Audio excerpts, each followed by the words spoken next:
অসমৰ এগৰাকী জনপ্ৰিয় শিল্পী আৰু আমি যাক এগৰাকী অত্যন্ত জাতিপ্ৰেমী আৰু জাতিৰ সম্প্ৰীতিৰ কাৰণে এক শক্তিশালী কণ্ঠ বুলি আমি যাক ক'ব পাৰোঁ, ৰাজীৱ শদিয়া ডাঙৰীয়াৰ অকাল মৃত্যুত আমি অসম প্ৰদেশ কংগ্ৰেছ কমিটিৰ সমুদায় পৰিয়ালবৰ্গ অত্যন্ত মৰ্মাহত। কাৰণ তেওঁৰ গান আমি চবেই শুনিছোঁ। এটা গানে আমাক সকলোকে চুই যায় যে গোটেই অসম ঘূৰিলোঁ, অসমীয়া নেদেখিলোঁ। অৰ্থাৎ আমাৰ মাজত জাত পাত ধৰ্ম ভাষাৰ মাজেদি যিটো বিভাজন সৃষ্টি কৰা ষড়যন্ত্ৰ, সেই ষড়যন্ত্ৰৰ বিৰুদ্ধে ৰাজীৱ শদিয়াৰ যিটো শক্তিশালী কণ্ঠ আছিলে যে অসমীয়াত্ব কি, অসমীয়া জাতিৰ সংজ্ঞাটো তেওঁ নিজৰ শুৱলা কণ্ঠৰে যেনেকৈ বুজাবলৈ চেষ্টা কৰিছিলে, বিশেষকৈ নতুন প্ৰজন্মৰ মাজত সেই গানটো যথেষ্ট জনপ্ৰিয়তা লাভ কৰিছিল।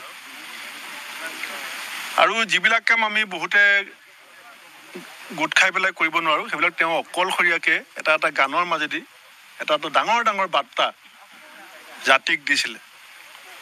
আৰু এটা বাক্য আমাৰ গা চুই যায়, তেওঁ নেতাসকলক লৈ পেলাই গাইছিলে যে ৰাইজৰ আৱেগৰ দালাল হ'ব নালাগে নেতা।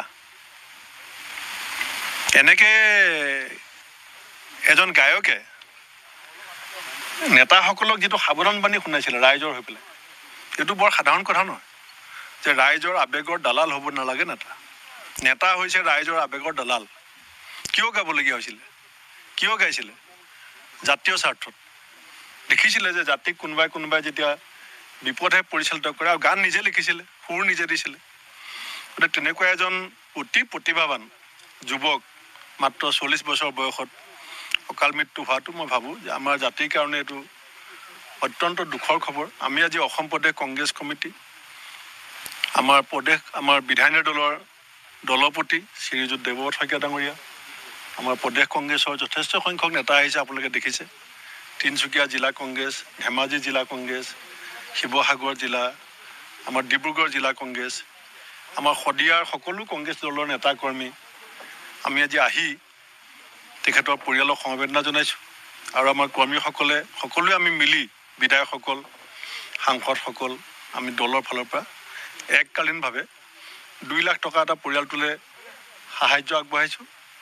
আৰু পৰিয়ালটোৰ এটা ডাঙৰ চক্ৰান্তৰ বলি হৈছে। অত্যন্ত এইটো চৰকাৰৰ কাৰণে এইটো ডাঙৰ প্ৰত্যাহ্বান। কাৰণ শদিয়াৰ তিনিচুকীয়াৰ মানুহে ৰাজীৱ শদিয়াক কিমান ভাল পায়, সেইটো তেওঁৰ শেষ যাত্ৰাত আমি দেখিছিলোঁ।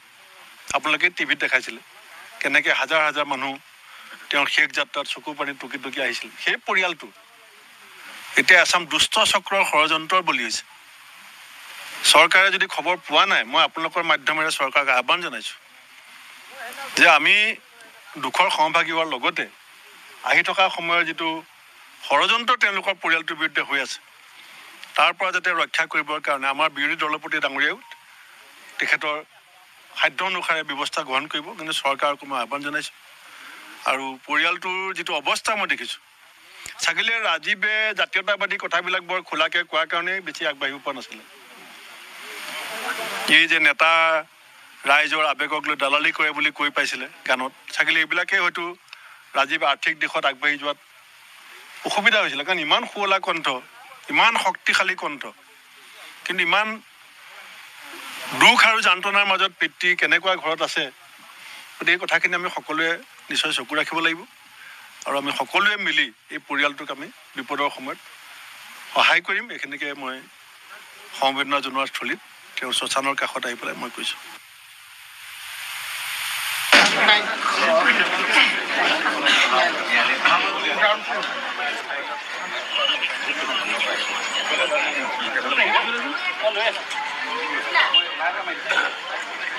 প্ৰকৃততে চৰকাৰী পৃষ্ঠপোষকতা থাকে আৰু ৰাইজৰ মাজত জনপ্ৰিয়তা থাকে। ৰাজীৱ শদিয়াই ৰাইজৰ গান গাইছিল, অসমীয়া জাতিৰ কাৰণে গান গাইছিল। সেই গতিকে মূল কথাখিনি হ'ব, আমি যদি সঁচাকৈ অসমীয়া হৈ থাকিব বিচাৰোঁ, তেতিয়াহ'লে ৰাজীৱ শদিয়াক আমি সোঁৱৰিব লাগিব, তেওঁৰ গানখিনি সোঁৱৰিব লাগিব। স্বাধীনতাৰ সময়ত যেনেকৈ বিষ্ণু ৰাভাই আমাক প্ৰেৰণা প্ৰেৰণা যোগাইছিল। জ্যোতিপ্ৰসাদ আগৰৱালাই সৃষ্টিৰে আমি প্ৰেৰণা পাইছিলোঁ। পৰৱৰ্তী সময়ত ভূপেন হাজৰিকা ডাঙৰীয়াই বিভিন্ন বিপদৰ সময়ত আমাক যেনেকৈ জাতিটোৰ বাবে গীত ৰচনা কৰিছিল, ৰাজীৱ শদিয়াৰ গীতত বৰ্তমান সাম্প্ৰতিক সময়ত আমি সেই প্ৰত্যাহ্বানসমূহ যুঁজ কৰিবলৈ অসমীয়া জাতি যি ধৰণেৰে যাব লাগে তাৰ আভাস পাওঁ। সেই গতিকে আমাৰ সকলোৰে কৰ্তব্য হ'ব ৰাজীৱ শদিয়াৰ গীতৰ যাতে আমি কেনেকৈ জীয়াই ৰাখিব সেই কথাখিনি চিন্তা কৰিব লাগিব। আৰু অন্য এটা হ'ব পাৰে যে আমাৰ অসমীয়া মাধ্যমৰ পাঠ্যপুথি আছে, তাত ৰাজীৱ শদিয়াৰ দুই এটা কবিতা হওক, গীত হওক, সেইবিলাকো আমি তাত ইনক্লুড কৰিব লাগে চৰকাৰীভাৱে, যাতে জাতিটো কেনেকৈ গঠন হৈছে সেই কথাখিনি এজন ছাত্ৰ ছাত্ৰীয়ে উঠি অহা সময়ৰ পৰাই তেওঁ মনত আহিব পাৰে। আৰু তেতিয়া অসমীয়া